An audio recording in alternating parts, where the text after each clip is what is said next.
I would like to see the spiders be able to crawl up walls, because that is what spiders do, right? They crawl up walls and they make webs. So why are the spiders getting stuck? Why is the spider stuck on this root like this?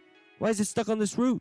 It's a spider. It should be able to crawl. It should be able to come down on a web above you from a high branch in the tree. It should be terrifying. Anyway, what up? Welcome to Tiny Pirate Gaming, and this is another grounded game preview, early access, whatever you want to call it, combat tips and tricks video for how to battle some of the land bugs in the game. Now, the reason I'm covering the land bugs is because I haven't done that much in the pond other than the main story quest, and I don't have enough knowledge to feel comfortable telling you all how to battle mainly the diving bell spiders. Those are pretty much the only hostile enemies in the water. Well, I guess the water fleas too, but anyway, we're going to get into this video, and I'm going to be covering how you can combat some of the bugs, so let's go! Whoa, I'm not just small, I'm tiny. This is freaking awesome!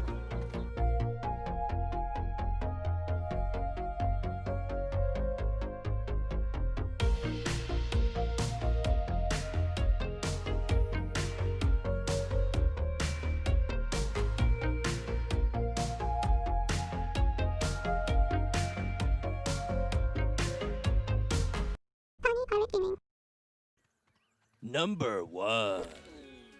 So the first bug on our list today is the gnats, because the gnats are freaking annoying. I hate the freaking gnats. They're always flying around. They're always bugging you when you're trying to do stuff because they're freaking bugs, and that's what they do.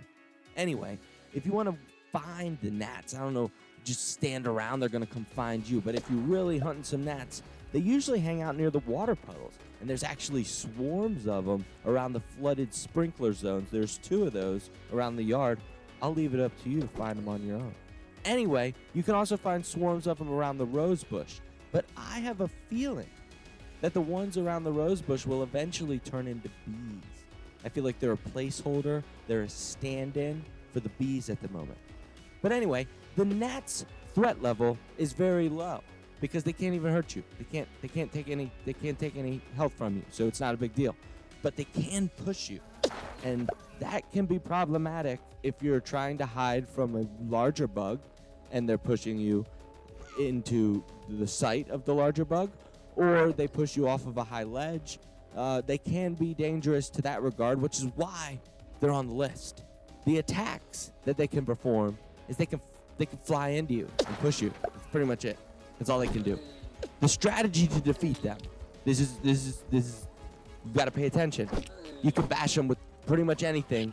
You can use tools. You could even pick up a pebblet off the ground and bash it out of the air, or you could just punch it. 2 punches and it's down. So anyway, that's how you battle the gnat, and that's why I included it in this list, because it can push you.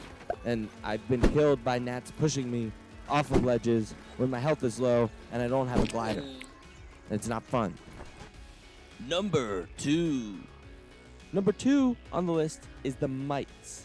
And the mites can be found all over the backyard, and they actually come in 2 variants: the regular mites, which are red, and the infected mites, which are sort of greenish, grayish, covered in spores, crawling around in the haze zone. That's the only place you can find them, is in the haze zone, which is basically where the weed killer is spraying out across the yard.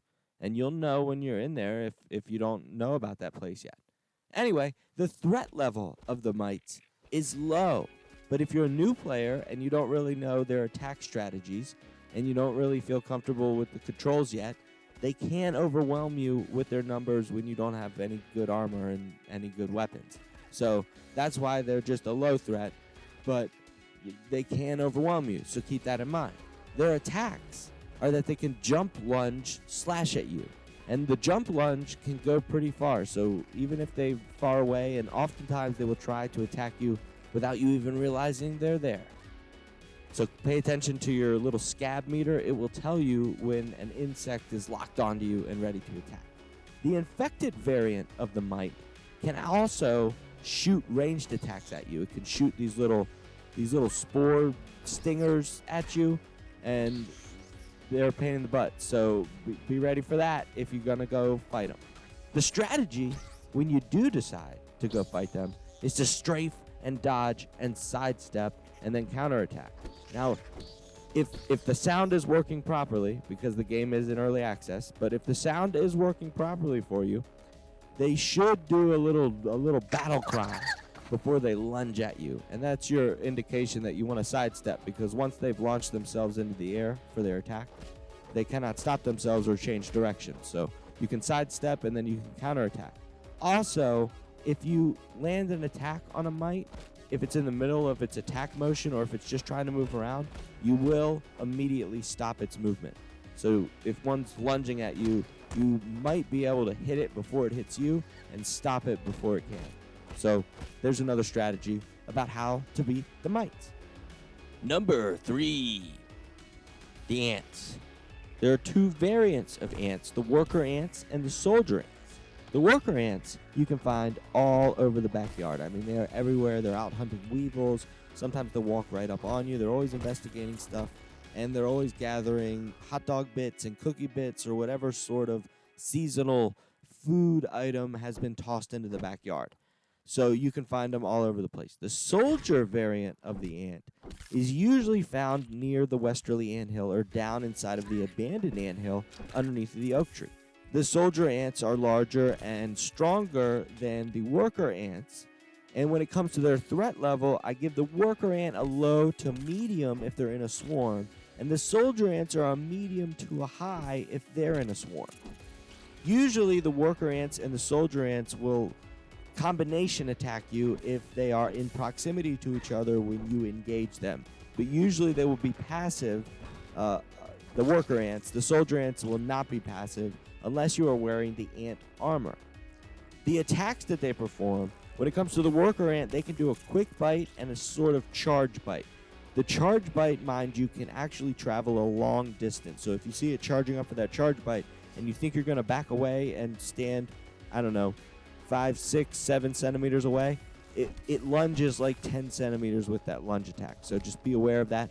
The soldier ant can do the quick bite, the charge bite, which again can go pretty far. And it can also do a combination attack, which is like these 3 swift attacks. And to be honest, trying to time the ant attacks can be rather difficult, which is why for the strategy, I suggest you daze or stun them with a heavy weapon. It works really well on the worker ants, usually one hit will daze it or stun it, and you can finish it off with the second one.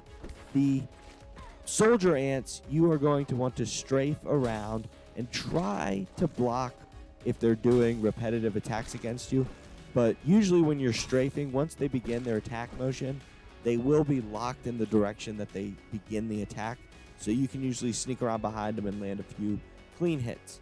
But anyway, that's how you handle the ants, both the soldier ants and the worker ants. Number 4, the Spiderlings, the little tiny white spiders that show up out of nowhere and sometimes attack you all over the place.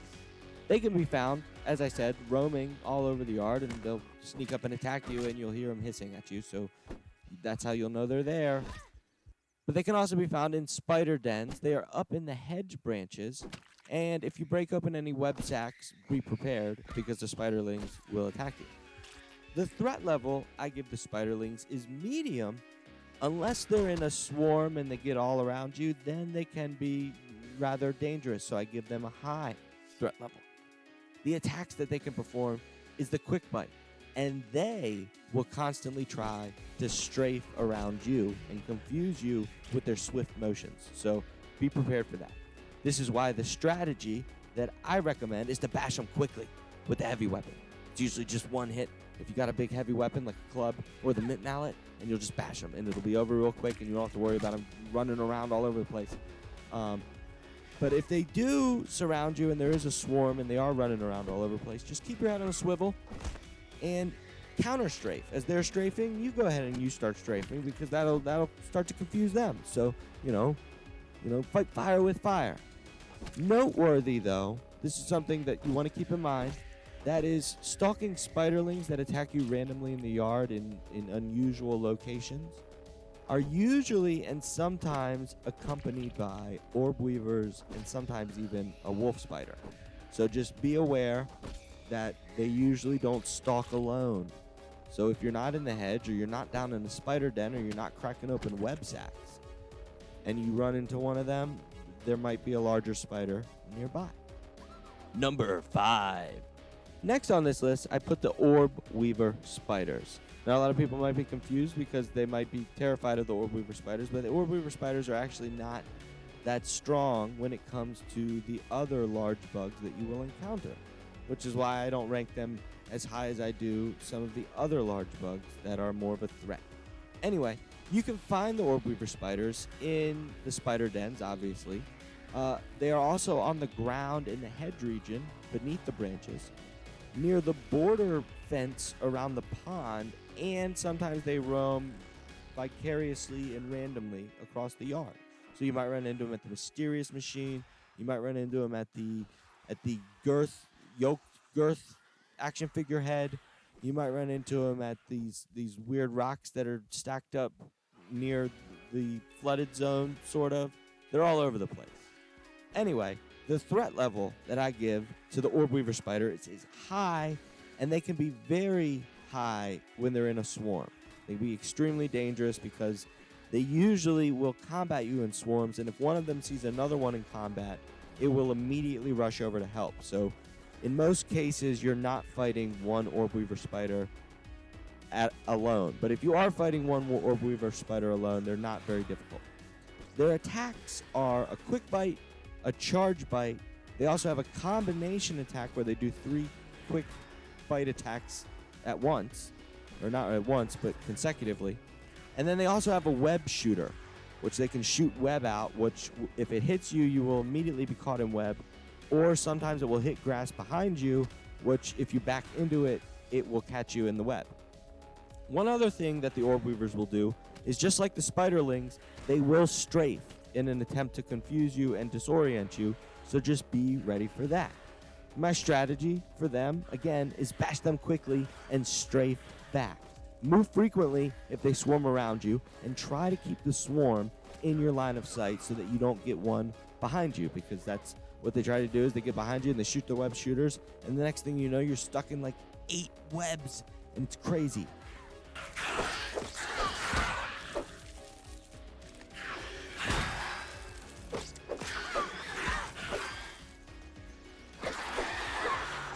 Number 6. So at number 6, we have the Bombardier Beetle, which I used to hate. If you go back and watch some of my earlier videos, my Shrunken Survival Guide, in those videos, I hated the Bombardier Beetles before they changed their attack patterns because they were super OP. They would drop you in one hit, and then the acid would finish you off. It was awful. But they changed them, and they're not as bad anymore, so I'm going to cover how you fight them now. Anyway, if you're looking for the Bombardier Beetles, you can usually find them on top of large stones. And I'm not talking pebbles, which to you look like large stones. I'm talking like the mountain-sized stones. They usually go up there and they like to hang out in the daytime because I imagine they are soaking in the sun, trying to mimic perhaps what real Bombardier Beetles do, but I don't know what Bombardier Beetles do because I've never seen one. Anyway, you can find them there. You can find them on top of the rake rock. You can find them on top of the porch border hedge region rocks. They're on top of the rocks in the Spade Gulch, and they're on top of other rocks all over the place. You can find them if you look around the large stones. The threat level that I give to them is high because although they are not OP like they used to be, they are still a force to be reckoned with because they have a number of attacks now, and their attacks are pretty effective. The first attack is the acid shot. This is a ranged attack where it will shoot a globlet of acid at you from a distance. This globlet of acid will, if it hits you, it'll sting you and it'll create a puddle underneath you that will burn you. If it misses you, it will create a puddle of burning ground behind you. So be aware of that. Then they have the acid spread shot, which is the worst attack. It is the attack that made me hate them so much before they changed them. And this attack shoots out at you like a shotgun. And if it hits you, you will be stunned. So you don't want to get hit by it. Otherwise, you'll get stunned, and then you're left sitting in a puddle of acid. It also has a bite attack. And for whatever reason, I don't know if this is intentional or if this is just a coding mistake, but it will also sometimes do the bite and the acid spread shot at the same time, which is not fun to get hit by. Then they have a special move, a secret technique, which I call the Acid Bomb Rainstorm. And when they do the Acid Bomb Rainstorm, they will shoot 3 globlets of acid up into the air, and then the globlets of acid will fall down, and they will land around the beetle, forming a barrier of acid that if you get close to it, it will burn you. So it's a defensive attack that the Bombardier Beetle will perform. This is why my strategy when combating the Bombardier Beetle is to strafe and attack and be mindful of the acid-stained footing. Ground around you will probably be covered in acid, and as long as you're strafing and dodging as it shoots acid at you, you can usually run in and smack it a few times, and sometimes it will get locked in an acid shooting animation, in which case you can strafe around behind it and pretty much finish it off. Note, the acid spread, as I mentioned before, if it does the acid spread shot, it will stun you. So if it hits you with that, just frantically try to get out of there. Get out of there and hit the fiber bandages. Number 7. Number 7 on my list is the Stinkbug. The Stinkbug, you might be surprised, is ranked higher, in my opinion now, than the Bombardier Beetle. And that is primarily because the Stinkbug has the fart gas attack, which I will be covering momentarily. Now, if you want to go find where the Stinkbugs are, they usually hang out in the dead grass regions of the backyard, also in the clearings. So if you find a clearing where there's not a lot of grass, you might run into some Stinkbugs there. Also, there's usually 2 or 3 hanging out around under the handle of the rake at Rake Rock and on the border of the Haze Grasslands region. You can find them there. The threat level I give them is again medium to high.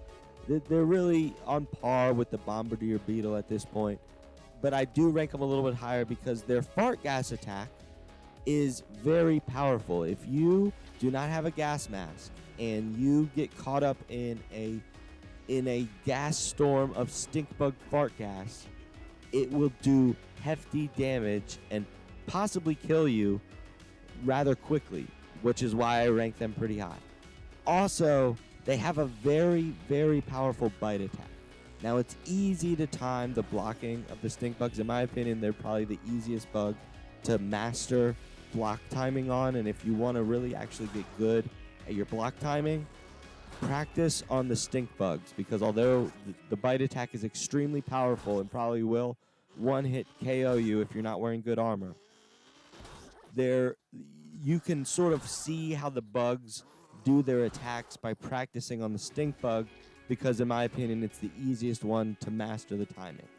That being said, my strategy for fighting them is at first run up to them and smack them 3 times, then run away, because they will begin to launch their fart gas attack, and you got to be at least, I want to say, 8 to 12 centimeters away from where they launch the gas attack. Then you can sort of lure them out of the gas and combat them, in which case this is where you want to block and then counterattack. If you're not so good at blocking, like I said, this is a good bug to practice on. Also, you can strafe and do that, but they're pretty good at shuffling around. Another strategy, which I'll be covering in the rest of the bugs, is use the environment around you to your advantage. There's grass stalks all over the place. There's weed stems. You can hide behind these things, and sometimes you can get the bug to get itself stuck while it's trying to attack you.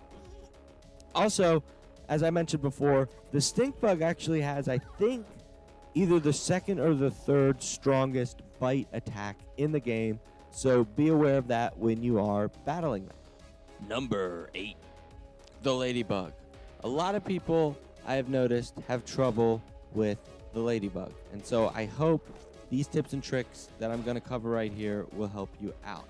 And before I get into them, I want to mention that at the end of this video, I will be covering a secret tip and trick that's not part of the 10. So you're going to want to watch the whole video to find out the secret tip and trick. But if you want to find out how to fight the Ladybug, well, if you're looking for the Ladybugs, they're roaming all over the backyard. They do not have any one set location, although at nighttime, they do like to sleep under dandelions, I have noticed. Also, they hunt aphids. So usually if you find an aphid and chase it around, a ladybug might show up. Or a ladybug might come and find you. Anyway, the threat level I give the ladybug is high because although they are not a hostile enemy, which means they will only attack you if you attack them, if you do start a fight with them, they're no joke. They don't mess around. They will attack you without compromise, without relent. They are vicious. They have 2 attacks. They have a charge bite, which is actually sort of easy to time if you've mastered block timing, which is why I mentioned the Stinkbug earlier. The Stinkbug in the last tip is a good bug to practice on because the Ladybug is just like the Stinkbug, although its timed attacks are a little bit different. It also has a ram attack where it will charge up for a long while and then it will charge at you, and if it hits you with that attack, it's like a one-hit KO, so don't get hit by that attack. Also, if you jump on its back or you manage to get behind it, I've seen this only a few times, and I don't think I have any footage of it. And this is, it will buck its back legs up like a horse would, trying to buck a rider off of it. And I've seen it do that only a few times before, but I imagine that is a rear attack, perhaps more prevalent in multiplayer, which I don't play as much of. Anyway, the strategy when fighting a ladybug is to block and counter. As I mentioned, they only have 2 attacks, the ram and the charge bite, and you can block the charge bite, and it's pretty easy to time because, as I mentioned, it's a charge bite. It charges up, and then it lunges at you, and you can tell when it's going to lunge, it leans back, and then it lunges at you, and that's when you want to hit your block. And then you counter it with 1 strike, only 1 strike, because the ladybug attacks consecutively without, as I mentioned, relentlessly. It does not hold back. Also, you can strafe around it, but that strategy is not as effective because the AI of the ladybug has gotten a little bit better where it can turn and lock onto you a little bit quicker. But as I mentioned in the earlier tip against the Stinkbug, if you're not so good at the blocking and you don't want to risk practicing on the ladybug, then you can use the surrounding, because actually the ladybug is one of the easier bugs to get stuck in like a plant or on some grass, because when it does its ram attack, it sort of goes crazy. So if you hide behind something or hide under a low leaf or something like that, it maybe not hit you. Now, this might not apply if current year and current time is the future beyond January 2021, because the game developers might develop a way for the bugs to avoid being stuck like that. So just keep that in mind. I also want to mention here, as I'm covering the ladybug, is that all of its attacks will stun you, and it will immediately attack after stunning you.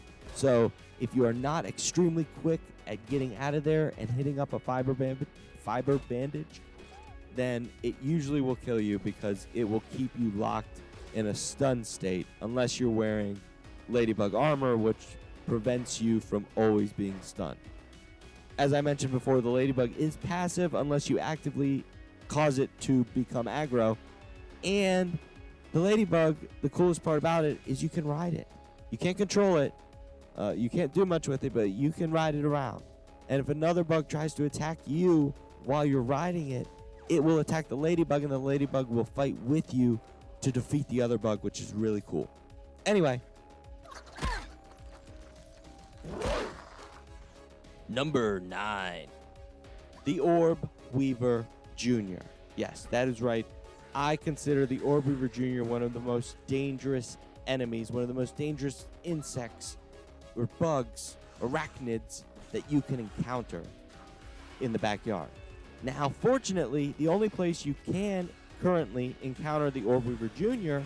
is the Hedge Lab. They're inside of the corridors of the Hedge Lab, and when you're trying to complete the Hedge Lab, you will run into them. But their threat level is high, very high if there's more than one. Also very high if there's Spiderlings assisting it. Now, the Orb Weaver Jr., much like the larger Orb Weaver, have 3 primary attacks: the quick bite, the charge bite, and the combination 3-strike attack. The strategy I recommend is that you block and counter, the charge bite and the quick bite being the easiest to counter. If it launches its combo strike, you should strafe. Now, as I mentioned, the Orb Weaver Jr. is actually ranked higher, in my opinion, than the regular Orb Weaver because its charge bite attack is super OP. It will drop your health even if you're wearing good armor. It will significantly reduce your health, and it is very powerful, which is why another strategy I recommend is, since the only place you fight it is inside the hedge lab currently, you can use the doorways and you can use the furniture inside of the hedge lab as sort of an obstacle. Use your surroundings to your advantage to dodge its attacks. The Orb Weaver Jr., as I mentioned, its charge attack is stronger for some reason than the full-sized Orb Weaver Spider. And the Orb Weaver Jr. will sometimes work alongside Spiderlings while you are inside the hedge lab. And also there are tasties. It's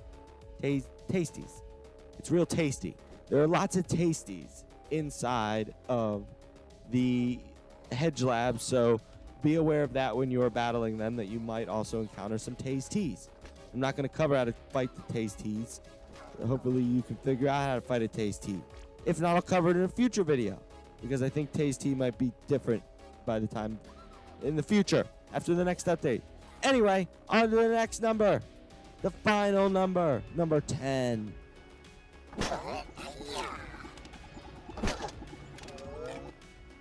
Number 10. What did you think it was going to be? Of course it's the wolf spider. It's the wolf spider. It's the most difficult enemy in the whole backyard. You know, other than the fish. That you can't fight the fish. So it is the most difficult enemy. You at least stand a chance against the wolf spider. Although not much of a chance, as many of you probably already know. Now, you can only find the wolf spiders everywhere. They roam all over the place, whether it's day or night. I mean, sometimes they're out in the daytime too, so be aware of that. But most usually they are definitely out at night, but sometimes they're out in the daytime. If you're looking for them in the daytime, though, you can find them in their dens. They have dens all over the backyard. They have them at the oak tree. They have them at the wood plank. They have them at the rake rock. They have them at the porch. They have them at the stepping stones. And like I mentioned before, they are roaming all over the backyard, and there might even be dens that I don't even know about. So keep that in mind. The threat level of the wolf spider is maximum. Okay, it's maximum. It's as high as a threat level as any threat level could be that could exist. I can't even make a meter that is large enough to express to you the threat level that is posed by the wolf spider. And you might be like, well, you were just covering how to fight all the other bugs like it was no big deal. Yeah, well, that rule does not apply with the wolf spider. I don't care who you are. I don't care how good your blocking is. The wolf spider is crafty. The wolf spider is sneaky. The wolf spider will change up its attacks pattern at random. The only advantage is you can still use the terrain to your advantage when battling the wolf spider. I'll get into that in a moment. The wolf spider's attacks are the quick bite, the charge bite, the combination 3-strike attack, and the jump attack, which in my opinion is actually the easiest one to block. My strategy, as I just mentioned, is to block and counter. You can block the quick bite, you can block the charge bite, you can block the jump attack, and sometimes you can block the combo attack, although it's sort of difficult, so sort of strafe around when it's combo attacking. Its combo attack is not very difficult. The strategy also I recommend is to pop a fiber bandage frequently during the fight and before you go into the fight. Also, this is complimentary of another YouTuber who does grounded. His name is Roodaar. I don't know. Roodaar. I don't know if I'm pronouncing it right. I'm sorry. But another strategy is to build traps. You can trap the wolf spiders in their dens, and you can shoot gas arrows at them if you want to do a lot of building over there. But I have learned to master their blocking instead, so I do that. Although it's not always successful, I still need more practice. I will be covering in a future video the best ways to practice your blocking in grounded without too much frustration, but that's in a future video. Before I finish with the wolf spider, I do want to note that the wolf spider poisons you when it attacks you. And if you do not fiber bandage or heal yourself, then the poison plus the attack will most definitely kill you. Also, when fighting a wolf spider, it is a good strategy to carry with you smoothies. I recommend the green machine smoothies because you can heal yourself quickly with those, much faster than the fiber bandages, although the fiber bandages last longer. That being said, some wolf spiders can be lured into getting stuck. They can get stuck on walls, they can get stuck on leaves, they can get stuck on plants, they can get stuck in caves, they get stuck all over the place. So if you're crafty and you strafe and you hide behind stuff and you use the terrain to your advantage, sometimes you can trap them. In which case, you can punch them. You can punch them to death. Just punch them. If you trap them, punch them to death. And you get back at them. Ha ha. Alpha predator. Eat that. Right? You know, eat these fists. It's a knuckle sandwich for you. You thought you were eating tiny human today, but you're just eating tiny knuckle sandwiches.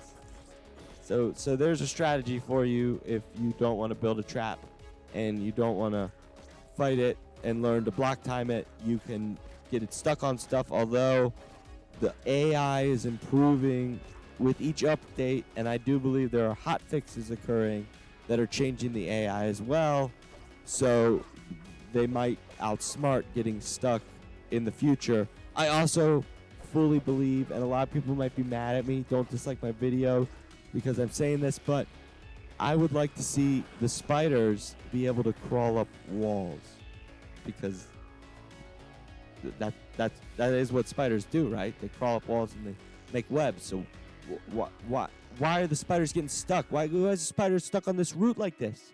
Why is it stuck on this root? It's a spider. It should be able to crawl. It should be able to come down on a web above you from a high branch in the tree. It should be terrifying. Anyway, that does it for all the videos, unless you want to stay tuned for the secret tip and trick that I'm going to cover next. And that's it. It's over. All the tips and tricks about combat, unless you stuck around for the secret tip and trick. In which case, I have tricked you, because it's not really a secret tip or trick. But if you are going to go battle one of the larger insects in the backyard, as I mentioned earlier, pop a fiber bandage. Pop a fiber bandage before the battle, and remember, you can always hit one during the battle in case you're worried that it might hit you, because then you'll automatically already start the healing process. But anyway, thanks so much for watching. I really appreciate it, especially if you stuck around to the conclusion, to when I say thank you. And I'm highly appreciative of anyone who sticks around, and those of you who do subscribe. It really means a lot to me. But this is the time where I self-promote. This is my promo piece. So if you enjoyed the video and if you learned anything about how to maybe battle some of the bugs in Grounded game preview here in January 2021, if it's not January 2021 and it's the future time, this video might not help you, but thank you anyway for watching. And if you like this video and you want to see more Grounded themed and Grounded related content, you can consider subscribing to the channel, because that's what I do here. I make Grounded gaming content. I'm also going to be making other gaming content and other types of content that you can maybe tell what it might be based off some of the stuff in my earlier videos. If you haven't seen the earlier videos, well, check them out. I made playlists so it's easier for you to watch them. You should go watch them, and if you like them, I hope I earn your subscription today. Thank you again so much for watching, and until next time. Arg, matey, watch your step. There be a tiny pirate here.